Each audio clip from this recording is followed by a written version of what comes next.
Olá, meus queridos, sejam bem-vindos à nossa primeira aula de geografia do ano. Infelizmente não é a aula de geografia que a gente queria, né? Já que a gente queria mesmo, bom, nem sei se vocês querem, né? Às vezes ninguém quer mesmo e tudo bem. Mas o que a gente queria mesmo era estar na nossa querida escolinha, né, gente? Nosso querido Cotil. E infelizmente ainda não deu, infelizmente a gente ainda vai continuar assim, tá? Mas eu tenho certeza que acho que esse ano a gente volta, tá bom? Uma hora ou outra a gente vai se ver aí presencialmente, tenho certeza, tá bom? Bom, alguns de vocês sejam bem-vindos, né? Se deixaram de ser meus alunos, voltaram a ser meus alunos, alguns já estão acostumados comigo aí. Sejam bem-vindos mais uma vez, eu espero que a gente tenha um bom ano. E vocês sabem, né, gente? Ano de terceiro, né? Quando a gente chega no terceiro ano, é diferente. A gente tem algumas coisas diferentes. O terceiro ano tem toda uma responsabilidade diferente. E, querendo ou não, a gente tem lá no final do ano aquela chatice chamada de vestibular, o que significa que tem muitas coisas que já são voltadas para isso. Ainda que o vestibular tenha talvez uma outra modificação, mas no geral a gente sabe que ele se mantém com o mesmo padrão, com as mesmas características, então tem algumas coisas que a gente infelizmente tem que manter, tá? Bom, a matéria do terceiro ano é uma matéria muito mais agradável, muito mais interessante.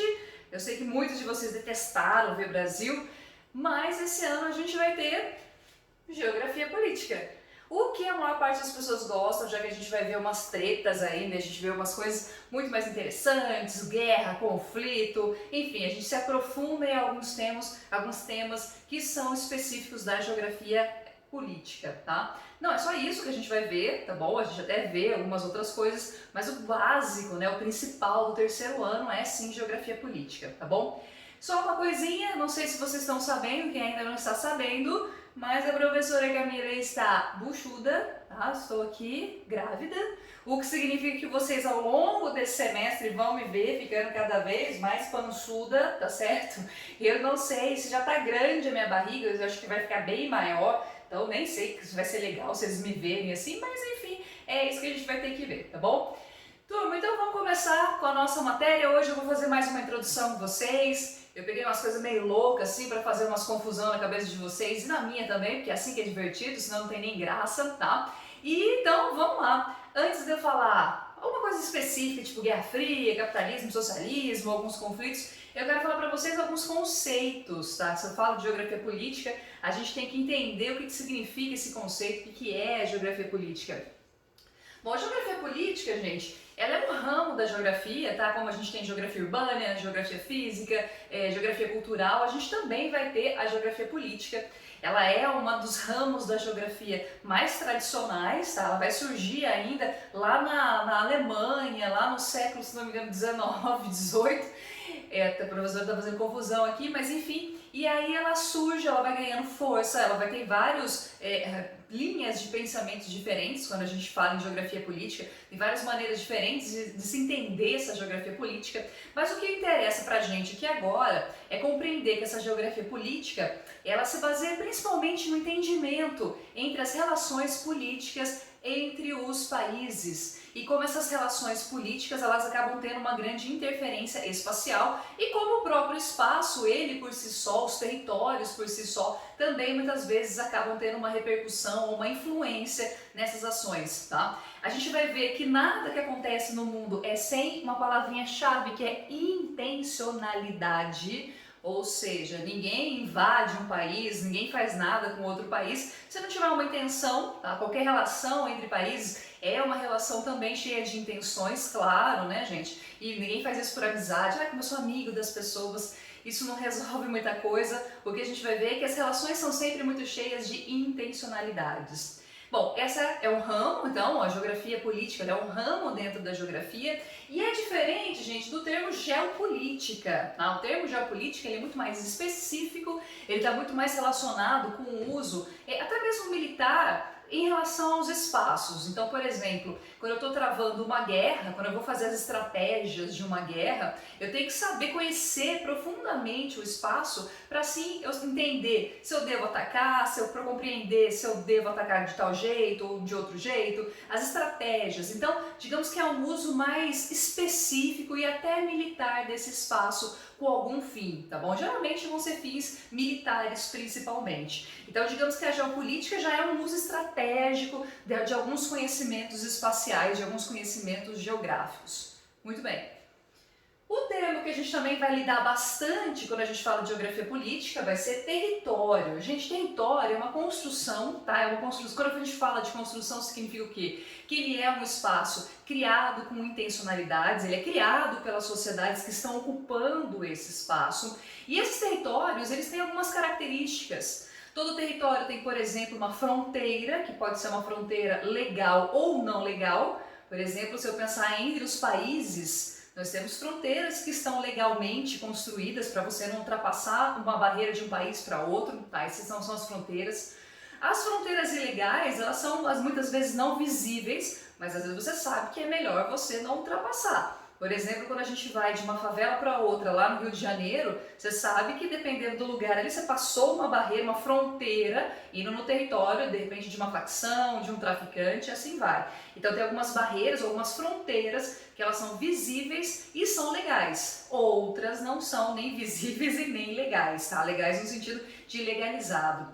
Dentro desses territórios, nós temos uma constituição, um poder, tá? Um poder político que basicamente vai organizar esse território. Dentro desse território você tem uma população que se apropria dele mesmo, né? E você vai ter ali, de repente, um conjunto de regras, uma cultura, uma língua, e isso é que vai criar também a noção de Estado. A noção de Estado é um pouquinho mais complexa, mas aí a gente vê em outras aulas, tá? Então sempre a geografia política, ela está associada a essa noção de território e muitas vezes desse uso econômico, social, político desse território. Muito bem, gente, então o básico da geografia política é isso. Mais pra frente a gente vê outros conceitos também. Essas relações aqui, gente, ela está muito associada, e o espaço geográfico, né, quando ele é construído, e pensa que todos os países, né, a constituição desses territórios, desses países, desses estados, eles têm muita relação com uma relação contínua, uma relação histórica, material, que ela vai sendo construída entre alguns atores, entre alguns agentes. Por exemplo, a história de todo o país, a história de todo o território, está associado com 4 componentes, pelo menos. Eu não coloquei aqui a questão cultural, mas a gente até poderia colocar também as questões culturais, religiosas, de repente até étnicas, tá? Mas de uma forma geral, o espaço, ele sempre vai ter essa relação aqui com a sociedade, com a economia e com a política. Na verdade, os países, eles são constantemente uma relação contínua entre esses 4 elementos. Então, muitas vezes a sociedade ela interfere no espaço, mas o espaço também tem uma certa influência sobre aquelas pessoas que moram ali. Se a gente pensar, por exemplo, as populações amazônicas, né, que vivem de uma certa maneira, porque a floresta fornece isso para as pessoas. Se eu pensar nas áreas urbanas, tá? Se você está dentro de uma comunidade, por exemplo, às vezes a comunidade ela vai interferir na forma como você fala, né? Algumas questões culturais, na forma como você age. Então, pense que o espaço também, muitas vezes, tem uma relevância, ou uma grande relevância. A questão da economia, gente, principalmente o capitalismo. Eu sei que a gente sempre fala no capitalismo como se fosse um agente, né, um ser, tipo um deus, assim, uma coisa inanimada, mas na verdade o capitalismo, ele se materializa na forma de empresas, na forma de agentes, na forma de instituições, tá? Então o sistema capitalista, ele está presente aí, principalmente nessas relações políticas entre os países, é ele que vai determinar, é o sistema capitalista que vai determinar as formas como os países se relacionam, e geralmente uma relação também de poder. E a gente tem as questões políticas, se você tem determinado partido, se você tem determinado político, presidente, enfim, se você tem algumas configurações políticas, isso aqui pode sofrer muitas modificações. Então é sempre um contínuo, né? É uma história que vai sendo materialmente construída e é por isso que você tem as coisas da forma como elas são. Então pensem, é como se fossem vocês mesmos, tá? Pensa na pessoa que vocês são hoje, que ainda vai mudar muito provavelmente. Vocês são praticamente um resultado das pessoas que vocês convivem, das escolas onde vocês estudaram, da família, às vezes da religião, do espaço, né, da vizinhança que vocês convivem. Então todos esses fatores ajudam vocês a serem quem vocês são, claro, além do que vocês mesmos, né, têm como temperamento, caráter e assim vai. Aqui é muito parecido. Se eu pensar num país, esse país ele não é da forma como ele é do nada. Tá? Se eu pensar o Brasil não ficou essa coisa louca que a gente tem hoje do nada, não foi ontem. É um processo histórico que relaciona todas essas questões aqui até a gente chegar nesse momento que nós temos hoje, tá bom? Bom, eu poderia citar vários exemplos de como isso acontece. E aliás, eu tenho alguns aí para mostrar para vocês. Eu não sei se vocês lembram, né, quem teve aula comigo ano passado, mas acho que foi uma das primeiras aulas que eu dei para vocês, que eu mostrei justamente isso, essa questão de como o espaço ele vai sendo utilizado de maneira política, de maneira econômica. Os Estados Unidos, gente, é um grande exemplo. Os Estados Unidos é um dos países mais inteligentes no que diz respeito exatamente a isso, a como ele vai se construindo como nação, a como ele vai criando uma expansão territorial. Os Estados Unidos, ele começa pequeno, tá? Na verdade era uma coisinha estreita, ali as 13 colônias ficavam na costa oeste dos Estados Unidos, né? Ali na costa do Oceano Atlântico, e aí de repente essas 13 colônias conseguem a independência da Inglaterra e aí vão avançando, vão cada vez mais aumentando. É um processo pacífico e bonitinho? Não, tá? É um processo violento, eles massacram a população que mora ali, vão tomando cada vez mais territórios até chegar na outra costa, que aí, só esse processo em si já é gigante. Mas eles pararam por aí? Não. A gente vai ver que os Estados Unidos eles também vão agregar o Alasca, o Havaí, Porto Rico, ele tem algumas ilhas ali no Oceano Pacífico, então ele se expande e essa expansão, gente, não é do nada. Os Estados Unidos ele não faz as coisas sem intenção, sem intencionalidade, ele faz as coisas pensando no seu próprio ganho. Se vocês observarem ali alguns territórios que pertencem aos Estados Unidos, a gente vai ver que todos eles ajudam os Estados Unidos a ficar mais perto de alguém. Você está ali no Havaí, fica mais perto do Japão. Você está ali em Porto Rico, você fica mais perto da América Central e América do Sul. Então vejam que ele vai tomando territórios de maneira extremamente estratégica e muito interessante e que vai servir toda uma intenção de uma dominação que não é uma dominação tipo os europeus, né, uma dominação diferente, mas em muitos aspectos muito maior do que os europeus jamais foram. Outro exemplo interessante, mas de uma nação também que soube aproveitar o seu território, que soube como lidar com algumas questões internas ali, foi o Vietnã. Também eu toquei nesse assunto com vocês no ano passado, quem teve aula comigo. Vietnã, gente, é um país pequenininho, né? Fica ali no Sudeste Asiático, montanhoso, tropical, com florestas muito densas, estão muito fechado. E aí o Vietnã, ele começou por influência externa, principalmente da China, um pouquinho da União Soviética também, mas mais da China. Você vai ter alguns grupos, que aí a gente pensa na questão política, a gente tinha alguns grupos no norte do Vietnã que queriam fazer uma revolução socialista. Estávamos em pleno período da Guerra Fria. Estados Unidos deixa alguém virar socialista na época da Guerra Fria? Lógico que não, tá? Estados Unidos, ele não... E não é porque ele queria democracia não, tá, gente? Vamos instaurar a democracia no Vietnã. Meu nariz, eu ia falar outra coisa. Mas na verdade, o que os Estados Unidos quer é inibir que mais um país se transforme numa nação socialista. E aí ele invade o Vietnã. Gente, eu fiquei falando aqui por uma meia hora depois que eu vi que não estava gravando. Então eu vou retomar aqui, tá bom? Eu estava falando então do Vietnã. O Vietnã da guerra do Vietnã.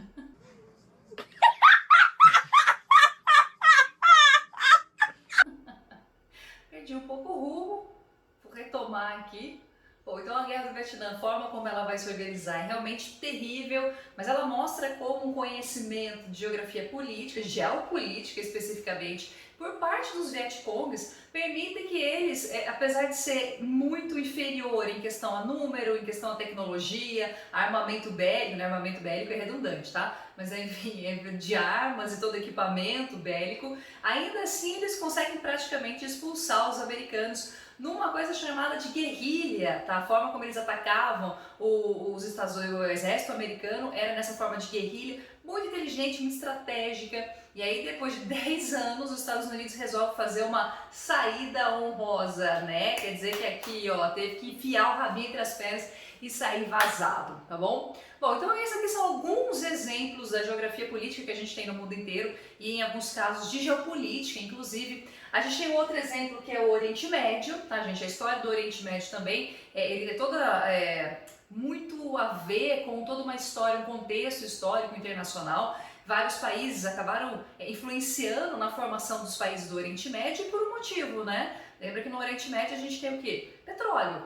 E por conta desse petróleo, esses países que foram artificialmente criados, quer dizer, não foram as populações ali do Oriente Médio, e sim os países europeus que literalmente manipulam para criar países, por conta dessa intencionalidade, os países do Oriente Médio até hoje sofrem com vários conflitos, tanto internos quanto externos, tá? Então a gente percebe como todo o mapa de geografia política do mundo inteiro, ele vai sendo traçado então por vários agentes, né? Vários agentes políticos, vários países, inclusive a economia capitalista também gira muito em torno disso, e isso faz com que a gente tenha um certo desenho aí das relações internacionais.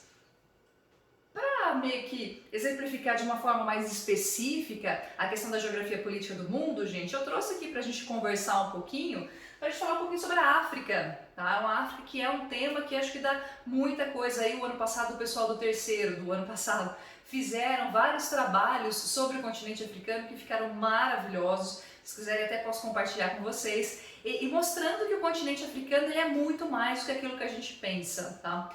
Bom, a história da África, gente, ela também tem todo um contexto histórico material que foi construído por conta de outras intencionalidades de outros países. No começo, vai ser principalmente os países europeus, que de várias maneiras manipulam ali toda a história, todos os territórios, as etnias africanas, para ter aquilo que para eles seria mais vantajoso.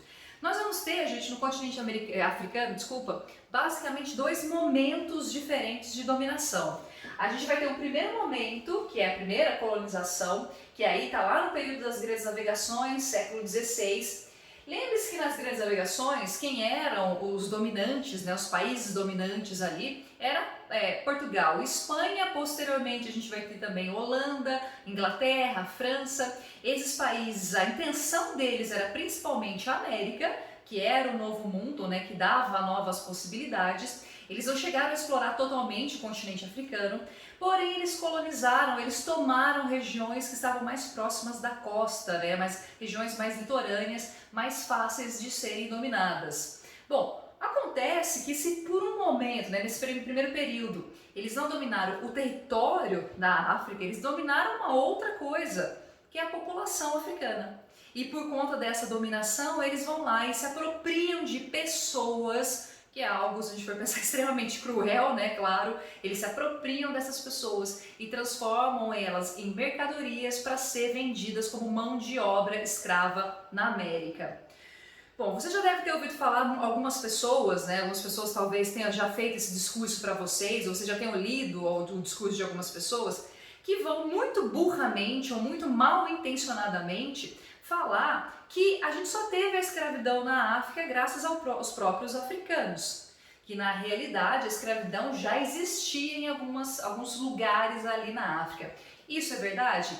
Em termos, tá? A gente tinha sim alguns escravos, você tinha algumas etnias que em disputas tribais, muitas vezes algumas guerras locais, eles faziam sim algumas pessoas de escravas, tá? Principalmente as pessoas que tiveram guerreando ali. Então sim, você tinha uma outra etnia que fazia, depois de um processo de guerra, alguns dos seus combatentes de escravos. Isso funcionava em outros lugares também, tá? No Oriente Médio, na Ásia, a gente também tinha coisas semelhantes. Mas assim, gente, se a gente comparar, você tinha uma outra tribo que fazia isso, uma outra etnia que fazia isso, e você tinha o quê? Grupos pequenos. O que os europeus fizeram é se apropriar desse processo minúsculo e transformar isso num grande sistema para ganhar dinheiro. Eles não pegaram 10, 20 pessoas, 100 pessoas na África, eles pegaram milhares de pessoas. Pegaram essas pessoas, tiraram de suas famílias, colocaram em navios horrorosos, levaram para o continente americano e transformaram essas pessoas em escravas de uma maneira que jamais aconteceu dentro do continente africano com nenhuma outra etnia, tá? Então digamos que eles pegaram uma coisinha que acontecia em alguns lugares dentro do continente africano e transformaram no maior sistema de escravidão que já existiu no planeta. Então quem fala que a escravidão só existe graças aos próprios africanos, pega essa pessoa e, enfim, vocês acharam que eu ia falar outra coisa, e, enfim, dá uma aula para ela, tá? Explica para ela direitinho que, na verdade, o grande sistema escravocrata que existiu no mundo depois das grandes navegações, quem instituiu foram sim os europeus, tá? Fizeram isso de forma sistemática por anos, tá bom? A gente pode dizer praticamente por séculos ali, e transformaram isso numa das coisas mais terríveis da história da humanidade. Então a culpa não foi dos africanos, a culpa foi sim dos europeus. Uma outra coisa que também, geralmente essas mesmas pessoas que falam que a escravidão é culpa dos africanos, essas mesmas pessoas falam também que, olha, graças a Deus que os europeus fizeram essa escravidão, porque essas pessoas estavam passando fome na África, elas iam ficar famintas, então na verdade elas foram tiradas da pobreza. Ah, meu filho, vai tomar banho. Gente, antes, principalmente da segunda colonização que a África sofreu, não tinha fome na África. Sabe por que não tinha fome? As várias etnias, as várias comunidades que você tinha ali no meio da África, elas eram prósperas. A gente tinha praticamente até alguns reinos, alguns impérios dentro do continente africano. Essas pessoas não passavam fome porque elas tinham uma organização social e de uma produção agrícola que era capaz sim de dar alimento para essas pessoas. Só que aí chegou os colonizadores, principalmente depois do neocolonialismo, do imperialismo que a gente teve dos europeus. Eles acabaram com esse sistema, eles romperam esse sistema, essa organização foi totalmente destruída, até porque eles queriam transformar as pequenas lavouras tribais em grandes plantations, e foi isso que eles fizeram. Plantation geralmente vai ser cana-de-açúcar que não alimenta pessoas ou outras produções, mas que não alimenta, a grosso modo, a população local e sim serve para exportação, tá? E aí a fome começa a existir a partir daí, meu filho. Então não é que salvou ninguém, os europeus salvaram os africanos. Salvou nada, graças a eles é que aí o continente africano de fato caiu no caos, de fato começa a ter uma pobreza endêmica e cada vez crescente, tá bom? Então acho que já dá para vocês falarem aí para os coleguinhas, que falam besteira, para vocês mandarem eles estudar, tá bom? Se quiser passar esse vídeo meu, pode passar, tá bom? Se quiser mandar, fala assim, minha professora de geografia fez um vídeo sobre isso, pode passar que eu não me importo não, tá bom? Estão autorizados. Muito bem, como eu falei, colonização, lá, durante as grandes navegações, só que depois a gente teve uma segunda colonização, que a gente chama de neocolonização, neocolonialismo, que vai acontecer depois da segunda revolução industrial lá na Europa, tá? Os países europeus, gente, a partir do século XVIII, século XIX, eles começam a ter uma necessidade crescente por novos recursos, por novas matérias-primas, até porque a industrialização era crescente, eles precisavam de novos recursos, vários tipos diferentes de recursos, e aí eles tiveram uma ideia brilhante. Vamos até a África, tem ninguém lá mesmo? Quer dizer, tem gente? Tem gente. É uma população não civilizada, é uma população atrasada. Quem que cria a noção de atrasado, meus queridos? Quem que criou? O que é ser atrasado? Ser atrasado é você não estar no mesmo nível industrial do que os países europeus? Quem que disse isso? São eles mesmos, eles é que dizem quem é ou não civilizado, quem é ou não atrasado. Então é fácil assim, você dizer, olha, eles estão atrasados em relação a gente, mas de repente para as etnias que moram ali, eles não veem assim. De repente para eles é essa a vida que eles querem ter e pronto, acabou. Só que aí os europeus falaram, não, tadinhos deles, vamos lá e a gente faz uma coisa muito interessante, a gente pega o território inteiro do continente africano e a gente divide entre a gente. E aí um pedacinho vai ficar com a França, um pedaço fica com a Holanda, um pedaço fica com o Reino Unido, um pedaço fica com a Alemanha, e assim a gente faz uma partilha da África. Foi exatamente isso que aconteceu na Conferência de Berlim. Eles dividiram o continente africano, tá? Ele fica então todo dividido Cria-se países que são artificiais. Por que eu uso esse termo artificial? Porque quem criou não foram as populações locais, quem criou foram os países europeus. Então é uma coisa que vem de fora, tá? Fronteiras que são de fora, que são estabelecidas sem respeitar, gente, os territórios que já existiam ali das tribos locais, tá?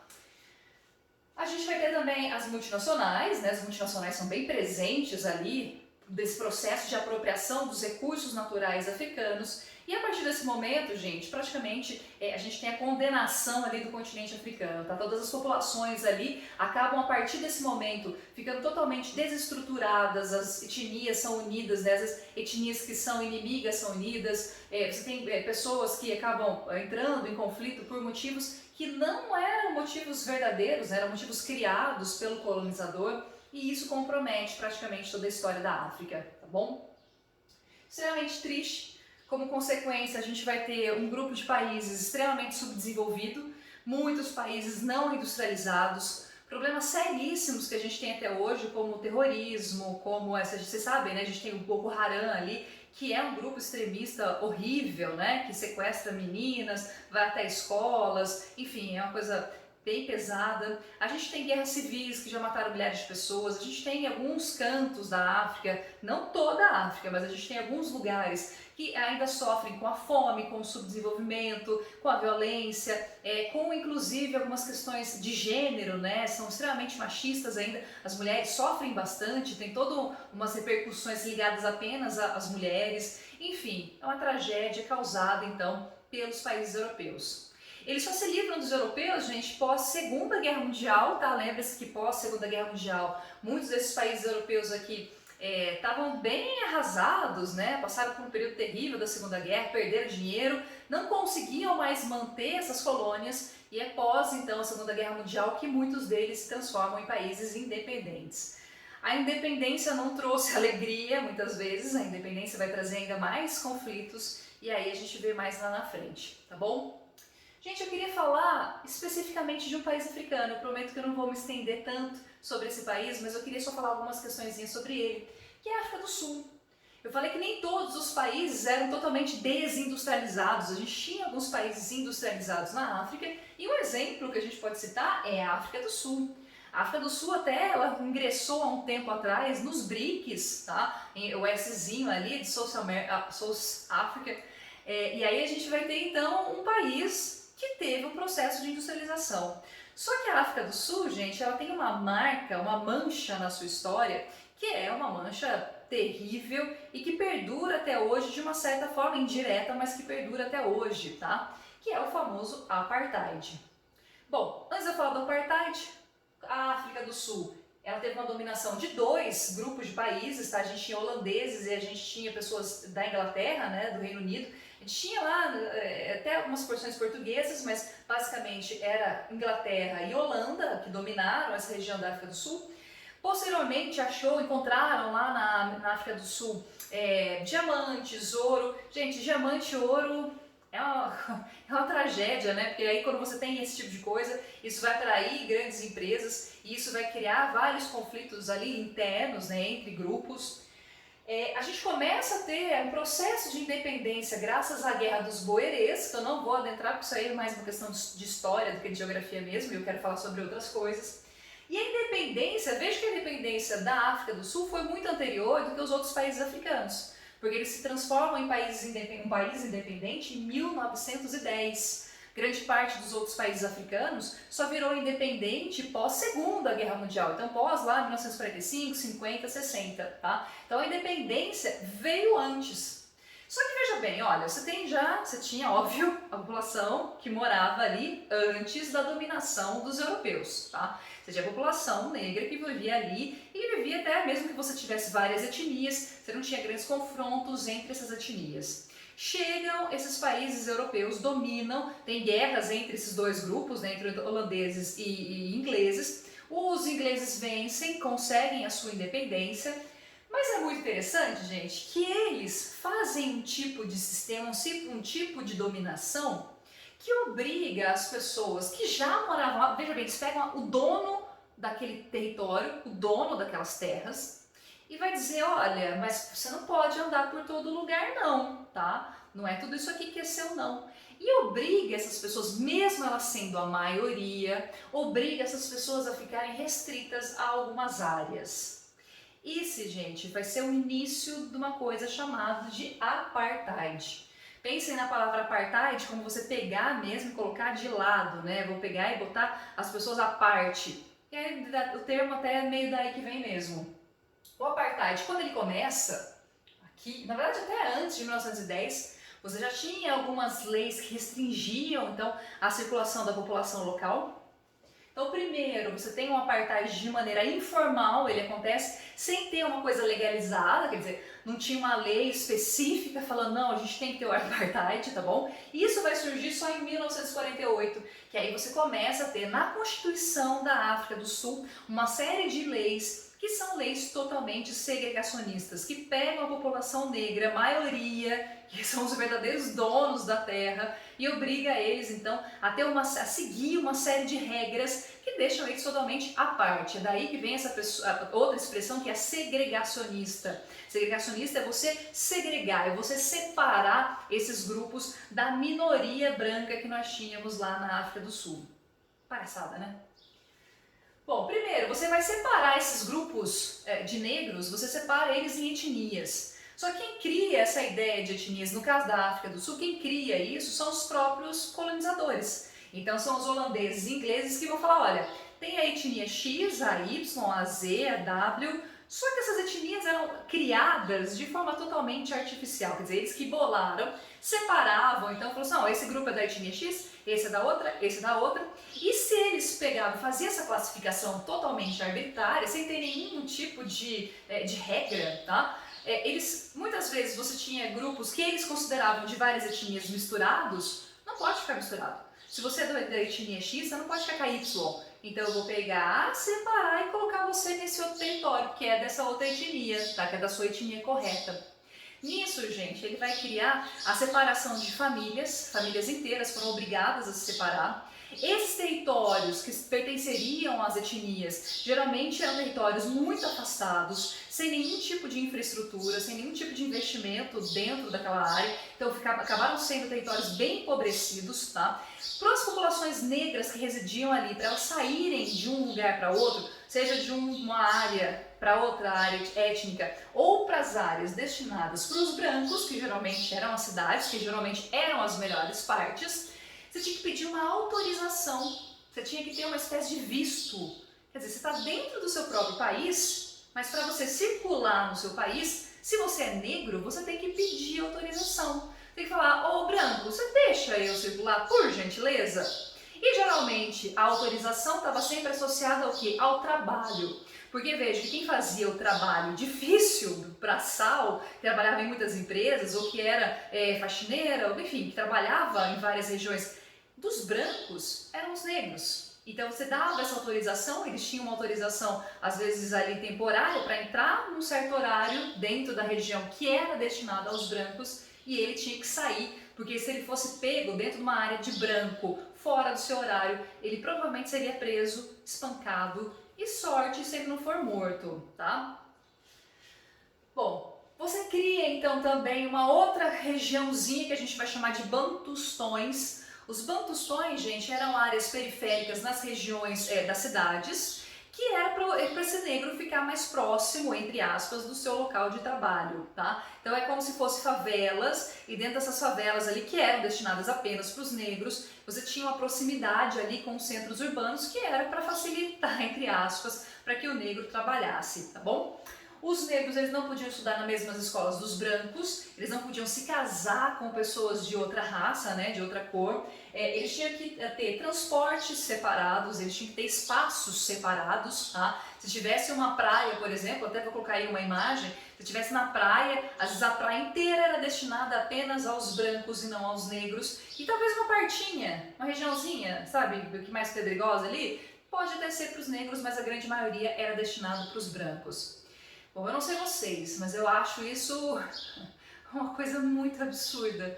Na minha cabeça é algo assim surreal. Uma população de minoria branca fazer algo legalizado, e é por isso que o apartheid chamou tanto a atenção, tá, gente? Ele foi um sistema, assim, Claro que nos Estados Unidos a gente tinha também algumas questões parecidas, né? Nos Estados Unidos, você também, no sul, dos estados do sul, nos Estados Unidos, você também vai ter ali algumas leis, né? Que não poderia, o negro não pode casar com o branco, ele também não poderia circular ou sentar em lugares destinados para o branco. Mas no caso da África do Sul, foi uma coisa bem visível e teve essa questão territorial. Quer dizer, você além de fazer leis que proíbam essa articulação entre grupos diferentes, você, para além disso, separa. Tá? Você cria uma segregação além de uma discriminação e de forma legalizada, estava na Constituição.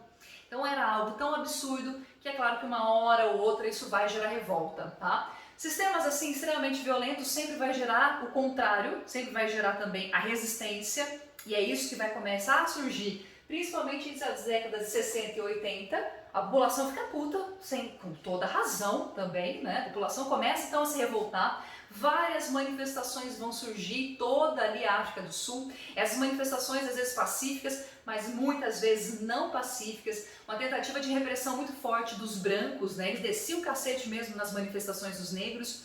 Muitos vão ser presos, tá? Tem prisões, eram prisões inteiras só destinadas a esse grupo de pessoas que faziam as manifestações, né? Os negros que se manifestavam. E entre esses grupos, né? Entre essas várias pessoas, estava um senhorzinho, Nelson Mandela, lindo, maravilhoso. Então, Nelson Mandela foi um dos grandes líderes dos negros.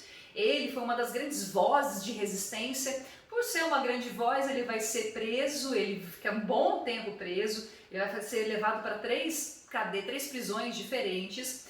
Mas, gente, é assim, é cruel, muito cruel a gente pensar que quem conseguiu o fim do apartheid não foi necessariamente as populações que moravam na África do Sul, tá? Não foram os negros que fizeram uma revolução, uma revolta, uma guerra e se viram livres do sistema. Na verdade, o que começou a acontecer é que todo mundo começou a ver a questão do apartheid. Literalmente, os grandes países, né, os mais ricos, começaram lá entre 70 e mais fortemente em 80 a fazer uma forte pressão na África do Sul para que eles acabassem com esse sistema do apartheid, considerado um dos mais cruéis do mundo.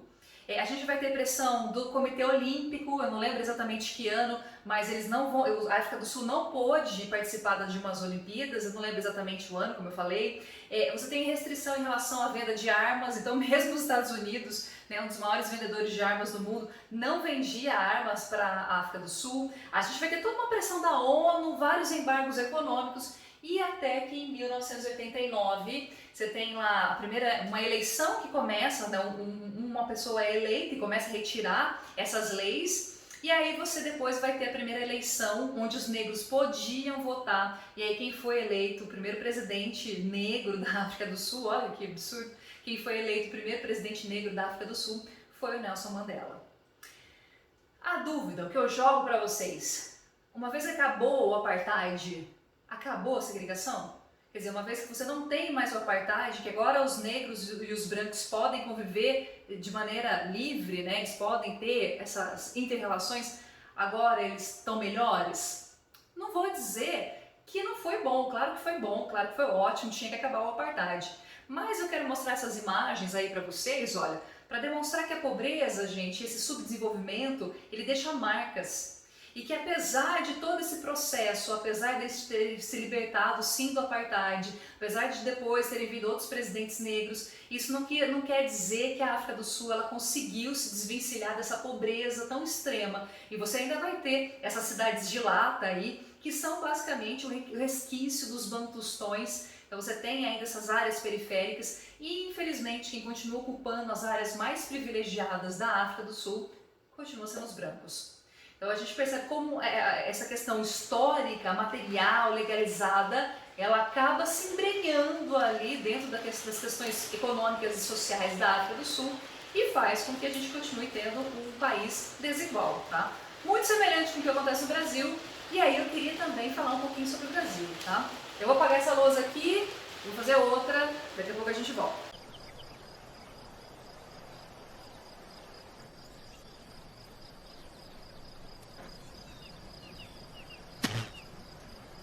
Amores, olha, eu queria fazer essa relação entre o apartheid e uma questão brasileira que eu achei importante, que ainda não tem uma associação tão direta com geografia política, Mas sem dúvida nenhuma, ela acaba tendo uma influência muito forte no espaço geográfico brasileiro.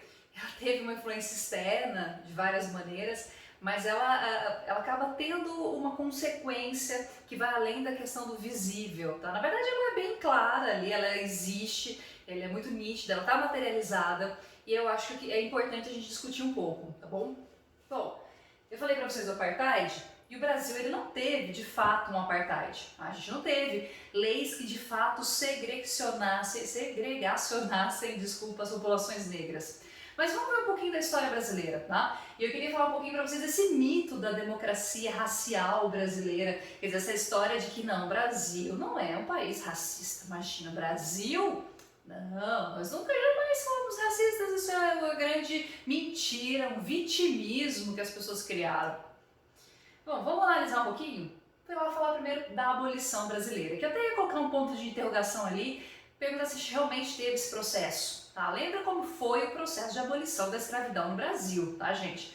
Não é porque um dia a princesa Isabel, toda boazinha, com seu grande coração, lá no seu palácio, falou assim, nossa, coitados dos negros, eles são escravos, vou libertá-los. Não foi isso, tá bom, gente? Vamos ser sinceros aqui, intencionalidade internacional. Os países, principalmente europeus, Inglaterra especificamente, fez toda uma pressão para que não tivesse mais escravidão no Brasil. E porque também ela tinha dó dos escravos? Não! Porque escravo não consome. Lembra que lá a partir do século XVIII e XIX a gente começa a ter revolução industrial, você começa a ter produtos industrializados e pessoas que são escravas não recebem salário, portanto não compram, tá? Então você não podia mais ter escravos. Essa noção para o sistema capitalista passa a ser obsoleta. Por isso que tem toda uma pressão internacional para que o Brasil deixasse de ser um país escravocrata.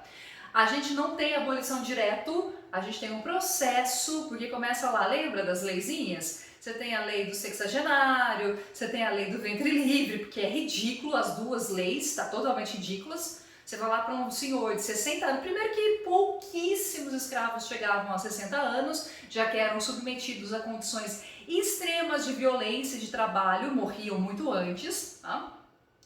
Aí você vai falar para um senhor de 60 anos, analfabeto, que não sabe fazer outra coisa na vida, para falar para ele, não, você está livre, vai onde você quiser. Esse senhor vai perguntar, para onde que eu vou, meu querido? Eu vou para onde, tá? Então é uma lei ridícula. E a outra lei também ridícula, que é do ventre livre, tá bom? Essas criancinhas que estão nascendo ali agora são livres. Então você pega o bebê e fala assim, você é livre, bebê, vá, você agora não é mais escravo. Gente, não importa se ela não é mais escrava, ela tá ali com a mãe e provavelmente ela vai continuar nesse sistema, tá bom? Vai ser escravo, ele vai continuar fazendo as coisas ali de escravo. Muito bem, e aí depois você tem a abolição, e aí você deixou os escravos livres. E aí o que essas pessoas iam fazer? Se essas pessoas não tiveram realmente uma educação, grande maioria é tudo analfabeta, não sabe fazer outra coisa além de trabalhar no campo, só que muitos foram expulsos, outros até puderam ficar nas fazendas, a grande maioria foi embora, foi para cidades, e chegando na cidade, gente, que lugar que tinha para essas pessoas? Qual é o local que elas vão morar, onde que elas vão trabalhar? Elas vão poder estudar? A resposta é não. Elas continuaram sendo pessoas discriminadas da sociedade brasileira, grande maioria foi morar nas áreas periféricas, muitos ali agregaram a questão, ou as áreas que a gente chama hoje de favelas, construíram as favelas, porque não havia outra opção. E aí eu quero que vocês percebam a conexão, tá? Ainda que a gente não tivesse tido um apartheid, mas de uma certa maneira a gente já estava ali influenciando para que essas pessoas tivessem sim uma segregação, quer dizer, espacialmente, para além da discriminação racial, você pega esses grupos e já deixa eles em áreas específicas, tá? Depois, muito tempo depois, chega também os nordestinos, também começam a avançar sobre essas regiões periféricas, mas no primeiro momento elas eram destinadas aos negros que foram praticamente jogados para fora das fazendas. Nós tivemos indiretamente várias leis que também eram destinadas às populações negras, tá? Indiretamente a gente tinha, por exemplo, leis que proibiam a capoeira, que proibia certas religiões que eram consideradas, né, que eram de fato africanas. Enfim, você tem uma série de leis que indiretamente eram voltadas sim para a população negra. Também foi proposto, gente, por vários políticos brasileiros que tinha que se restringir à imigração que vinha da África. Olha que cara de pau! Até ontem podia vir um monte de graça trabalhar aqui como escravo. E aí depois da abolição, não, agora não, né, gente? Peraí. A gente tem que trazer um embranquecimento da população brasileira, né? Vamos embranquecer a população brasileira. Então vamos restringir, não pode mais vir africano. Eles podem entrar, mas eles têm que pedir ali uma série de autorizações. Na prática, na lei em si, ela não existiu, mas ali que a gente sabe que houve sim uma série de dificuldades para essa população conseguir entrar para o Brasil. E vejam que você, ainda que não tivesse, como eu falei, essa questão legal da segregação, mas a discriminação racial, quer dizer, o preconceito, o racismo, ele existe, ele é claro nas populações brasileiras e ele é claro na questão estrutural. Quando eu falo de estrutural, significa o quê? Não é só você, o branquinho ali, fazendo piadinha com o negro, não é só isso. Você tem também a questão de que as pessoas que são negras, por ter todo um histórico de ter dificuldade de acesso a uma série de coisas, como por exemplo a educação de qualidade pública, a universidade pública, essa toda a dificuldade de acesso, isso faz com que toda a estrutura social brasileira deixe sempre o negro com algumas posições e os brancos em outras posições.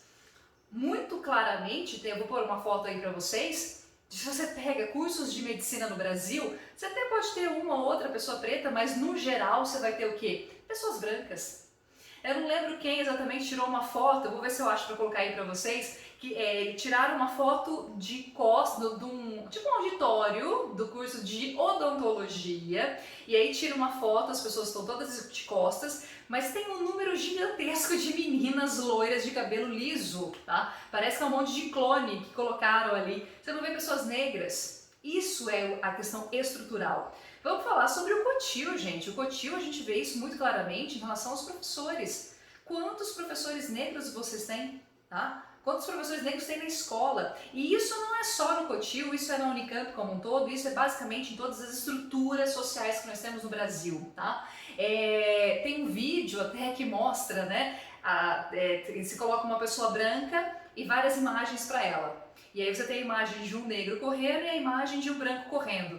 Quando é o branco correndo, a pessoa fala assim, ele tá fazendo esporte, ele tá praticando algum tipo de esporte, corrida. Quando é o negro correndo, ele tá fugindo. Ele tá com uma cara estranha, parece que ele tá fugindo de alguém. Esse é algo que está na nossa cabeça tão forte ali, tão arraigado, que muitas vezes a gente não percebe, tá? Em São Paulo, eu coloquei aqui o exemplo da cidade de São Paulo e vou colocar para vocês aí vários mapas.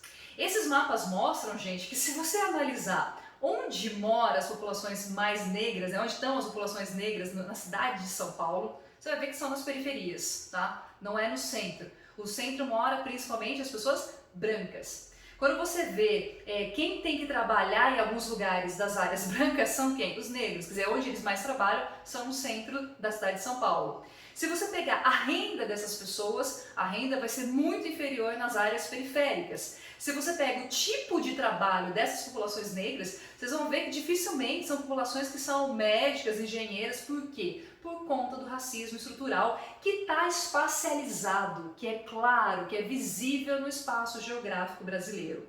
E é por isso que eu queria trazer isso para vocês, porque o racismo ele não está só nas relações, ele está também ali de uma certa forma mostrando a segregação que nós temos sim entre os grupos, entre essas pessoas diferentes.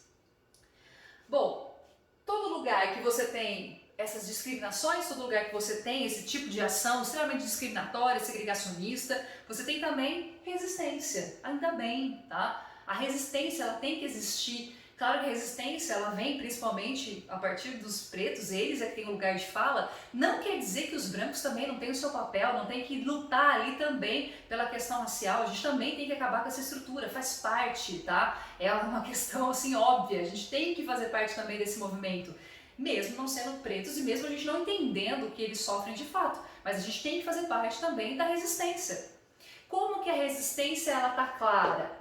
Eu vou colocar ali também um conjunto de fotos para vocês, de uma série de fotos de um fotógrafo chamado Zé Barreto, se não me engano, e ele vai colocar as populações ali na cidade de São Paulo, e olha, a cidade de São Paulo ela é um exemplo maravilhoso no mau sentido, né? A gente consegue perceber várias coisas. Como essas populações elas não têm onde morar, ou como elas estão ali obrigadas a ficar nas áreas periféricas, só que elas têm que trabalhar nas áreas centrais, O que elas fazem? Elas fazem ocupações.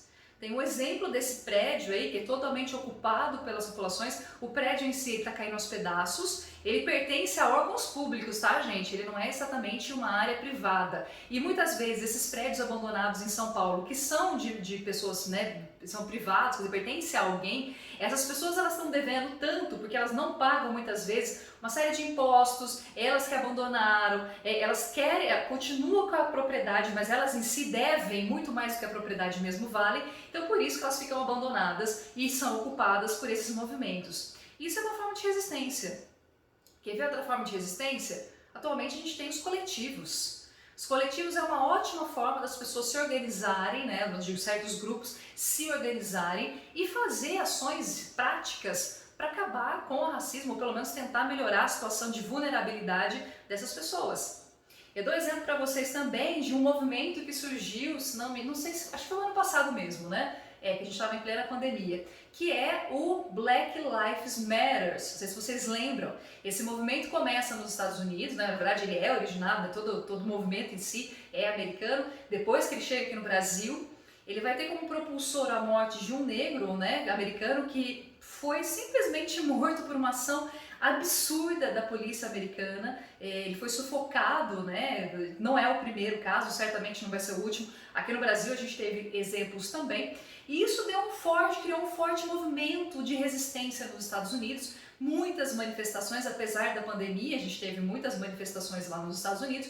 E aqui no Brasil chegou um pouquinho depois, mas chegou também, né? A gente teve manifestações aqui também, do Vidas Pretas Importam, várias pessoas fazendo cartazes, uma coisa pacífica. E assim, só um detalhezinho. Eu não sei se vocês lembram, mas ao mesmo tempo que a gente tinha esse movimento, começou a ter várias pessoas brancas que aí gostam de passar vergonha. Tem gente que gosta de passar vergonha, né, gente? Que aí coloca assim: ai, não são só as vidas pretas que importam, todas as vidas importam. Ai, não é só a vida preta, é todos os seres humanos.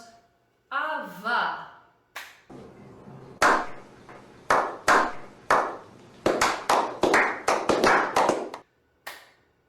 Gênio! Sério mesmo? Você conseguiu pensar numa coisa dessa sozinho? Parabéns, querido, você é genial! Ô imbecil! É lógico que todas as vidas importam, não é essa a questão. A gente não está dizendo que a vida branca vale menos, pelo amor de Deus. A gente só que está querendo dizer que em alguns períodos a gente tem sim que se unir para que a violência contra as populações negras, elas acabe, essa violência ela não pode mais existir. E ela existe sim, tá? De várias formas diferentes, e ela existe sim. Quando a gente coloca que vidas pretas importam, a gente não está dizendo que a vida do branquinho ali, do Mauricinho, vale menos. Não, gente, todas as vidas é óbvio que importam. Só que a gente está querendo dizer que em alguns períodos a gente tem sim que prestar atenção num grupo especificamente, e aquele momento era o momento da gente se concentrar sim na população negra, tá? Que vive até hoje uma condição de vulnerabilidade que é muito séria, tá bom? Isso não é vitimismo, isso é história. Então, por favor, parem de reproduzir besteira. Eu sei que a maioria de vocês não reproduz, tá bom? E eu sei que a maioria de vocês não vão ficar falando essas besteiras por aí, tá? Tenho certeza disso. Só uma coisa, já que a gente está em pleno período de Big Brother, eu não podia terminar essa aula, já que a gente está falando de África, né, de apartheid, e já que eu terminei falando sobre resistência, a gente não poderia deixar de falar, né, gente, da Carol Conká. E eu fazia anos que não assistia Big Brother. Gente, anos, muito, nem sei qual foi o último que eu assisti. E aí eu fui obrigada a assistir por conta dessa cidadã aí, né? Que teoricamente era para ser toda desconstruída e toda uma militância. Isso é um exemplo de militância errada, né? Um exemplo de que também não é porque a pessoa luta por algumas coisas que de fato ela é bom caráter, né? Que uma coisa não necessariamente tem a ver com a outra, tá bom? Então a gente tem que olhar às vezes. Tudo que ela falar, gente, vamos ver com calma, tá? Ela é a Lumena, né? Vamos ver com calminho o que elas falam, tá bom? Isso só serve muitas vezes, é muito triste se a gente for pensar, porque isso deslegitima todo o movimento aqui fora, né? Parece que o que várias pessoas lutaram, parece que essas duas estão jogando na lata do lixo. E não é assim, tá bom? Então é só Big Brother, aquelas duas lá a gente cancela, acho que elas a gente pode cancelar. Mas não me cancela não, tá bom? Espero que vocês tenham gostado dessa aula, esse embrulho que eu fiz, a volta que eu fiz aí. Espero que vocês tenham gostado e espero para que a gente converse pessoalmente, tá? Para a gente levantar essas questões. Eu vou fazer aulas presenciais com vocês com mais frequência do que a gente fazia lá no segundo ano, com certeza. E aí eu quero ouvir de vocês também a opinião, tá bom? Gente, beijo pra vocês, boa semana, bom retorno. Espero sinceramente que a gente volte ao vivo e que esse semestre seja excelente para todos nós, tá bom? Quero acreditar nisso. Outro beijo. Tchau, tchau. Até semana que vem.